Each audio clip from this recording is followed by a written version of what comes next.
GCC, we are back for more of Chapter 5. What we're going to do now is actually pretty fun. It's called electron configurations, and it's very important, so you need to remember this. So we're basically going to put electrons into the orbitals in the correct order. So we fill electrons into the sublevels, into the orbitals, in order of energy.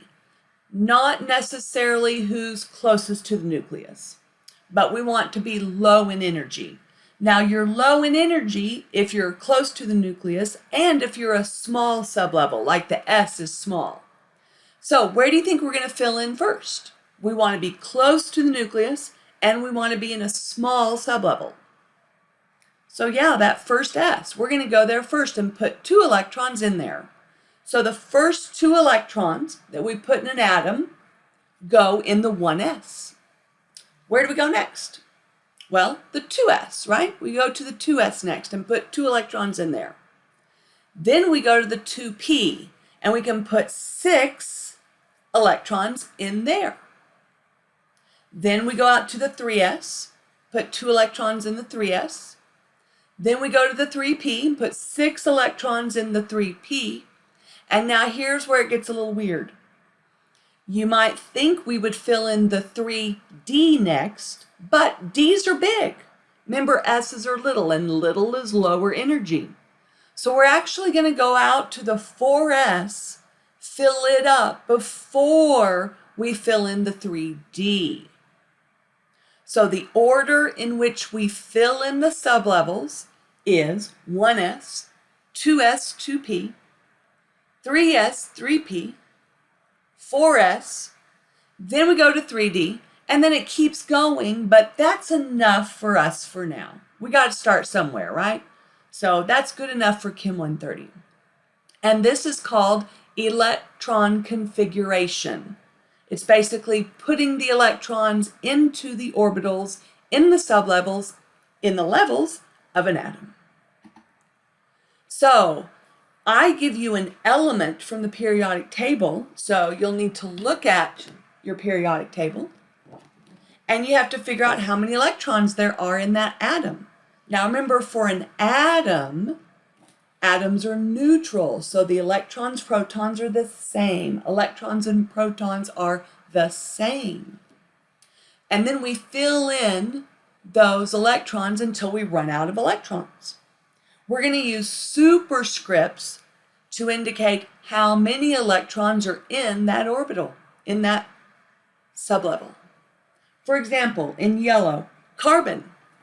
If we look up carbon in the periodic table, it's number 6. So 6 protons.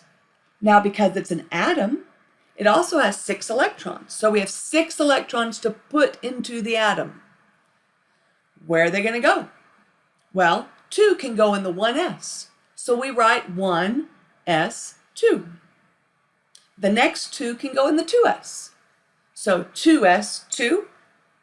Then we have 2 left because we only have 6 to begin with. So the next 2 can go in the 2p. So we write 2. It's not full. That's why it's reactive, because it's not full. So carbon is 1s2, 2s2, 2p2, and then we're out of electrons because we only had 6 in carbon. That is called an electron configuration, and that is important. I like to show this picture again because I want you to think about where we're going to put the electrons. Look at my cursor. We're going to start out putting 2 here in the 1s. Then we can put 2 in the 2s. And then for carbon, we only had 2 left, so we can put 2 in the 2p. And then we're done. Now again, let's look at the order in which we put in the electrons. We always start with 1s, then we go to 2s and put 2 there. Then we go to 2p and we can put up to 6 there if we have that many electrons. Then we go down here to 3s. Then we go over to 3p. Then we go down to 4s and back up to 3d. I'm going to do this one more time with my cursor. 1s, 2s, 2p, 3s, 3p, 4s. And we're not going to have any atoms bigger than that in Chem 130. So now I want you to hit pause, and I want you to write out the electron configurations for these 4 atoms: sodium, oxygen, calcium, and chlorine. Remember to look them up on your periodic table, figure out how many electrons they have, which comes from the protons, and then fill in this box until you reach that number of electrons. So sodium, oxygen, calcium, chlorine. I'm going to go back to the box so you can look at it. You can pause here, or you can pause here and do your electron configurations, please. See you in a minute. Go ahead, hit pause. Okay, I do hope you hit pause and practice these. So sodium, when we look up sodium, we see it's number 11. So 11 protons. Because it's an atom, it also has 11 electrons. So we need to fill 11. So that's going to be 1s2, 2s2, 2p6, 3s1 makes 11. We're done. Okay, I'll show the answers in just a minute. I hope you got that right. Let's try oxygen. Oxygen is number 8. So we have 8 protons for an atom, 8 electrons. Let's fill that in. 1s2, 2s2, 2p4, and we're up to 8, so we're done. All right, calcium is number 20. Number 20.